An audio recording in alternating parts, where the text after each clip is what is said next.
누가복음 1장 신약성경 86페이지에 있습니다. 26절부터 38절까지.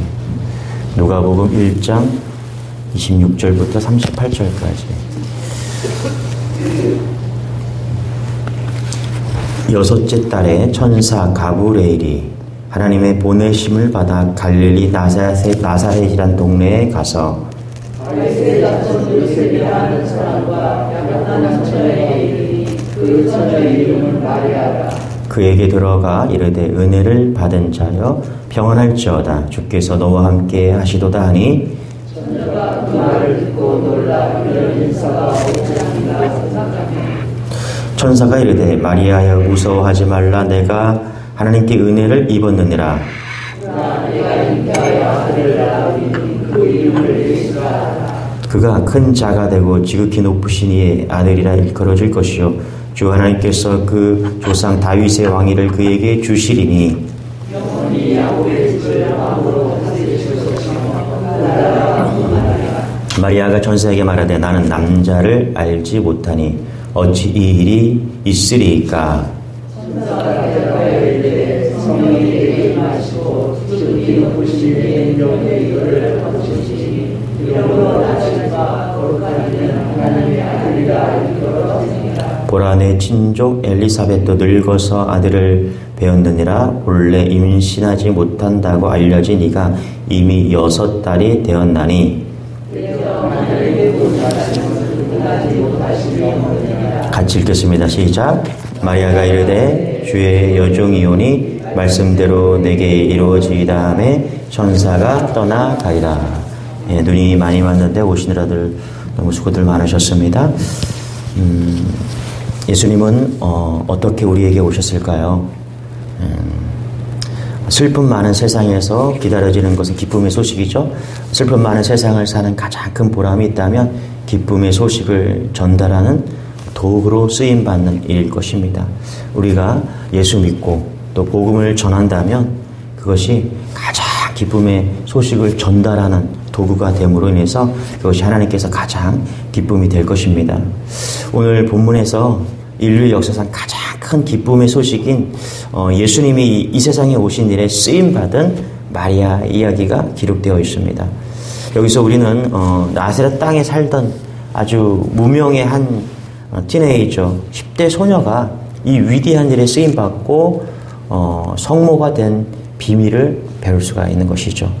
이 사건을 통해서 여러분과 저와 오늘 말씀을 나누기를 원합니다. 어떻게 하나님께서 왜 이 마리아를 선택하셨는가? 마리아의 선택을 말할 때 가장 본질적 요인은 하나님의 주권적인 은혜라고 말할 수가 있습니다, 여러분. 근데 하필 왜 마리아를 선택하실 것일까? 왜 하나님은 이 여인을 통해서 이 10대 소녀를 통해서 오셨을까? 여러분, 당시 세계 수도 로마엔 얼마나 훌륭한 요조 승려들이 많았을까요? 또 이스라엘 땅에도 탈무드와 토라로 잘 교육된 랍비들의 딸들이 수도인 예루살렘에 얼마나 많았을까요? 그렇지 않겠어요, 여러분? 그런데 이 모든 유명한 도시의 여인들을 택하신 대신 이방의 땅처럼 여겨진 갈릴리 지방, 그렇죠? 그 갈릴리 지방의 나사렛. 여러분, 나사렛은 어떤 곳입니까? 오죽하면 나사렛에서 무슨 선한 것이 나겠느냐. 그렇죠? 이런 말이 생겼을 아주 작은 마을입니다. 그 평범하고 그 작은 마을에서 그리고 보잘것없는 그 소녀 마리아에게서 예수님은 왜 나셨을까? 다시 말하면 왜 이 마리아를 선택하셨을까? 그 해답은 28절에 있는 것 같습니다. 우리 같이 한번 28절 읽어보겠습니다. 시작.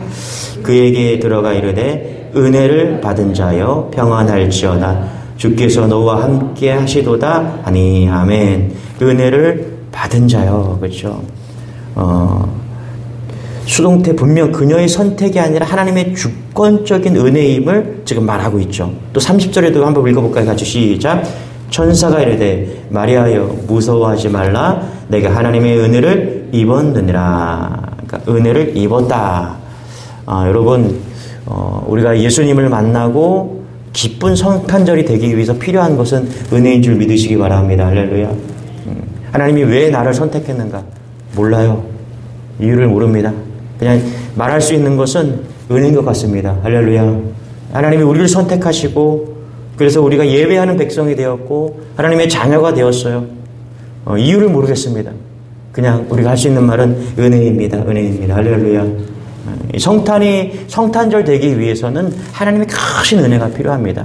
우리가 뭘 할 수 있는 게 없습니다. 기독교는 뭘 하는 종교가 아니에요.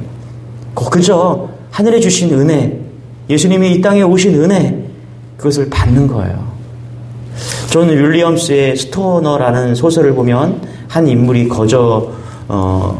인생을 거쳐온 그런 인생 전체를 다루는 소설인데요. 이 소설은 인간의 외로움에 대해서 생각하면서 동료와 아내와 자녀 그리고 사랑을 통해서도 채워지지 않는 인간 본연의 외로움에 대해서 이야기를 합니다.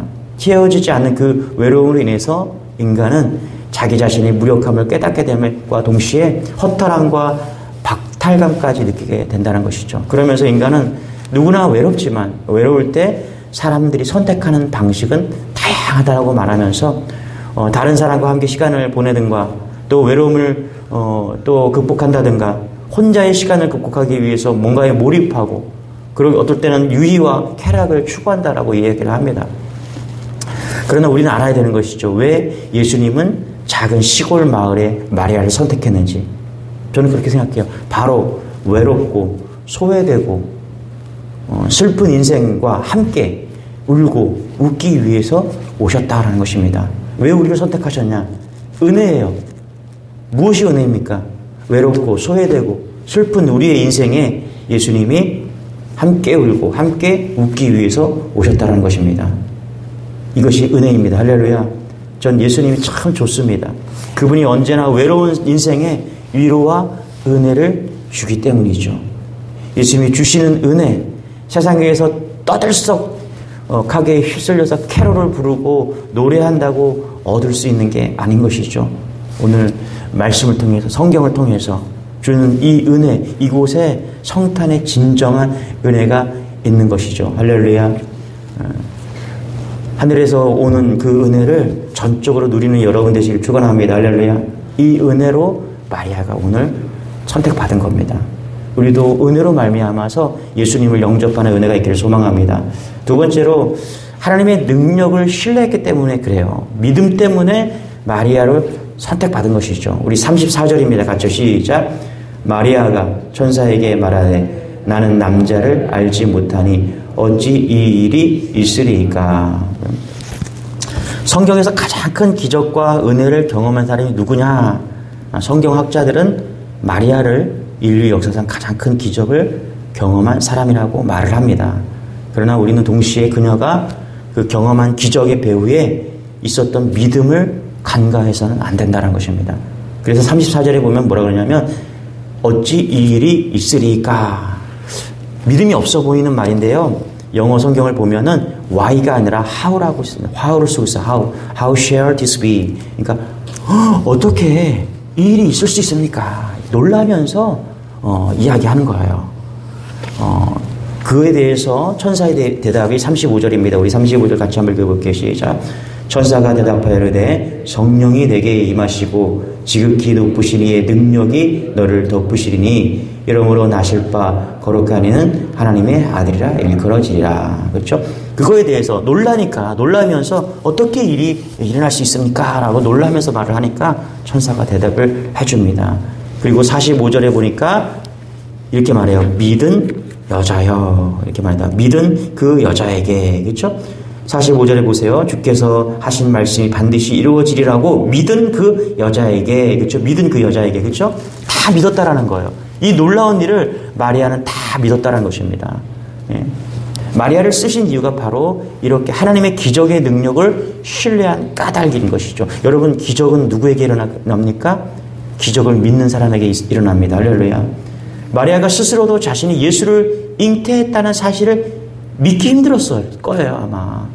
그렇지 않겠어요? 자기가 남자의 경험이 없다라고 말을 하는데, 그런데 믿었다라는 거예요.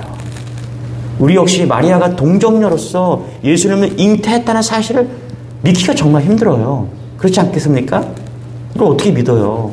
남자 경험이 없는 여자가 어떻게 아이를 임신합니까? 그런데 여러분, 놀라운 건 뭔지 아세요? 제가 얼마 전에 신방을 갔는데, 인공수정을 한 거예요. 여러분, 그죠? 인공수정은, 어떻게 이루어지는 거예요? 놀라운 거예요. 저는, 오늘 말씀을 보면서 그게 떠오른 거예요.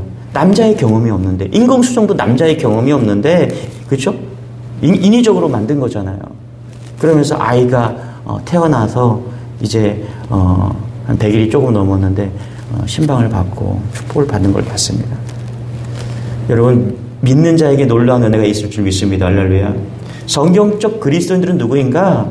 이성적 인간이나 그러나 이성에만 묶여있지 않고 이성을 넘어서서 기적을 경험하며 사는 사람들이 성경적 그리스도인인 줄 믿으시기 바랍니다.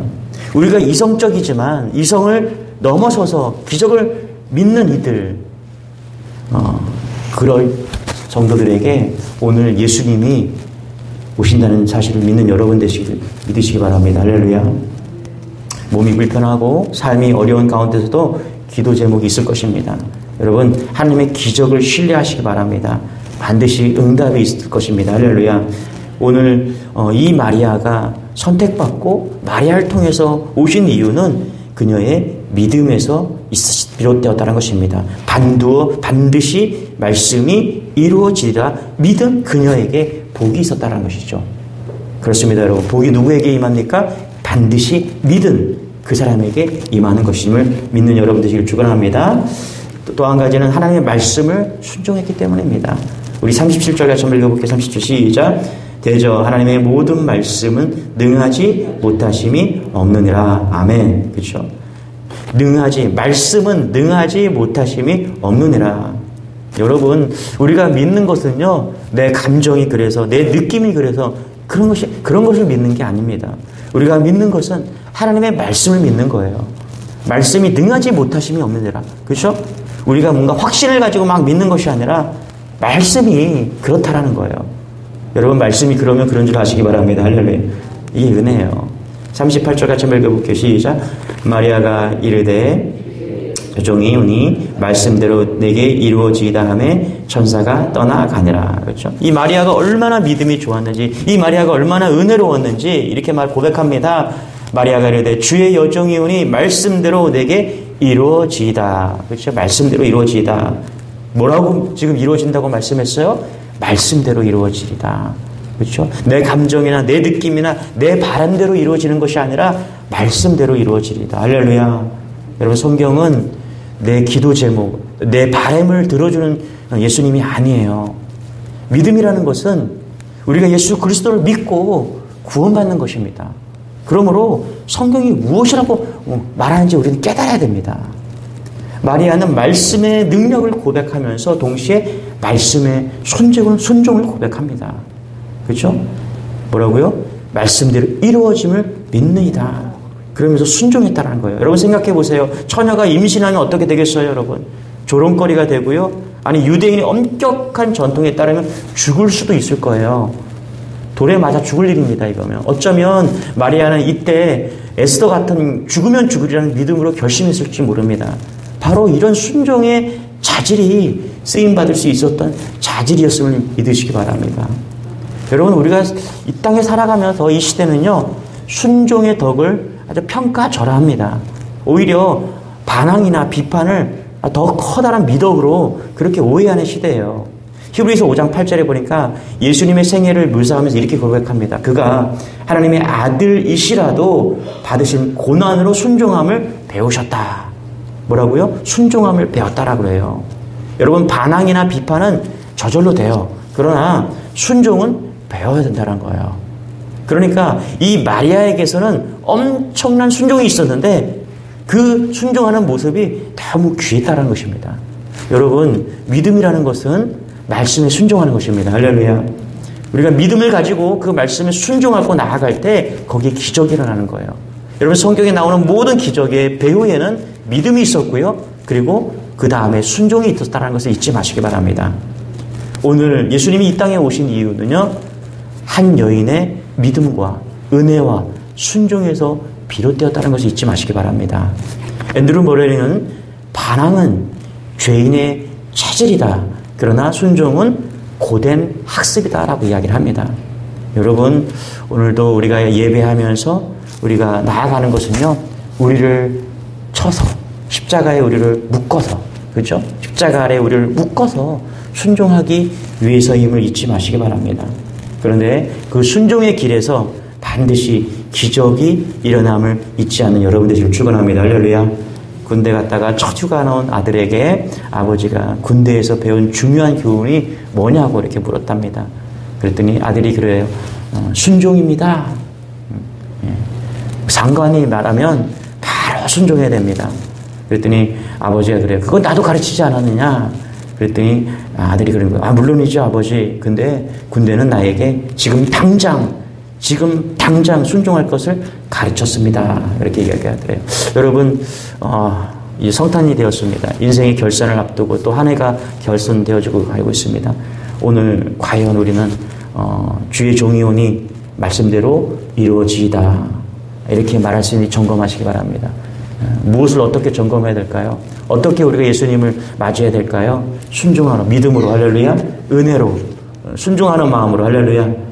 오늘을 또 마무리하고 한 해를 마무리한다면 그것이 가장 아름다운 마무리일 것이며, 무엇보다 성탄절에 누구의 성탄절이 아니라 나의 성탄절이 될 줄 믿습니다. 이런 마리아의 믿음이 우리 안에 있기를 소망합니다. 기도하겠습니다.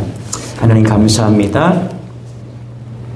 곰곰이 생각해 보지 않아도 예수님의 탄생이, 예수님이 이 땅에 오심이 이 땅의 가장 기쁨이고 또 가장 놀라운 일이며 가장 우리에게 주시는 은혜인 줄 믿습니다.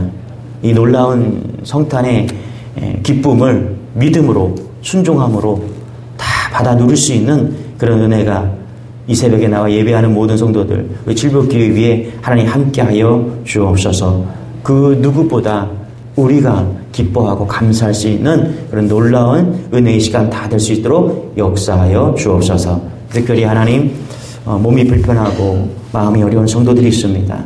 하나님, 성령님이 함께하여 주셔서 진심으로 기뻐할 수 있는 그런 은혜의 성탄, 기쁨의 성탄이 되게 도와주시며, 열방 가운데 전쟁으로 고통받고 있는 우크라이나 땅, 아프리카 땅, 중동 지방, 하나님 긍휼을 베풀어 주셔서 이 성탄의 전쟁이 멈추고 다시 온 열방에 평화가 찾아올 수 있도록 은혜를 베풀어 주옵소서. 오늘 하루도 주님께 맡기오며 거룩하신 예수님의 이름으로 기도드리옵나이다. 아멘. 우리 말씀 듣고 믿음 달라고, 은혜 달라고, 순종할 수 있도록 도와달라고 우리 주여 말해 주 기도하겠습니다. 주여.